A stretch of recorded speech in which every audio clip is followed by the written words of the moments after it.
Hello everyone, কেমন আছো তোমরা সবাই?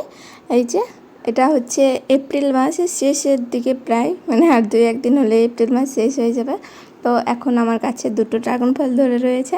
এই বছরে যেন একটু আগেই ড্রাগনটা ধরলো, এর আগের বছরও মে কিংবা জুন মাসে ধরেছিল। তো দেখো এই ড্রাগন ফলের ফুল দুটো আজকে ফুটে যাবে। আমার আজকে কাজ হচ্ছে ড্রাগন গাছের গোড়াগুলো, মানে অনেক ফুল গাছের গোড়াগুলো অনেক রকমের ঘাস জন্মেছে, সেইগুলো আমি পরিষ্কার করব।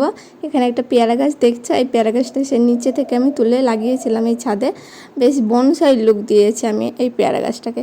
এই যে দেখছো এখানে একটা ড্রাগন ফল গাছ রয়েছে। এই গাছটা দেখো, এটা মানে আমি গাছ লাগাইনি, আমি এটা হচ্ছে একটা ডাস্টবিন, মানে নোংরা গাছ লাগাতাম, যে নোংরাগুলো হতো এটার মধ্যে ফেলতাম, বাট এখান থেকে একটা গাছ হয়ে গেছে।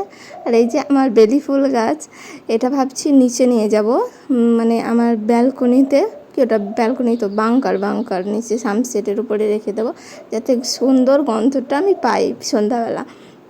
তো এখানে এই যে এই জবা ফুল গাছটা দেখছো, ওটা মানে আমি কাটিং না করার কারণে একেবারে যাচ্ছে তাই হয়ে গেছে, তাই এটাকে ভালোভাবে কাটিং করে দিয়েছি। আর এখানে যে আমার করবী ফুল গাছ দেখো কত সুন্দর, ফুল তো ফুলই হয় তাই না, কত সুন্দর ফুল গাছ, জাস্ট ডাল থেকে লাগিয়ে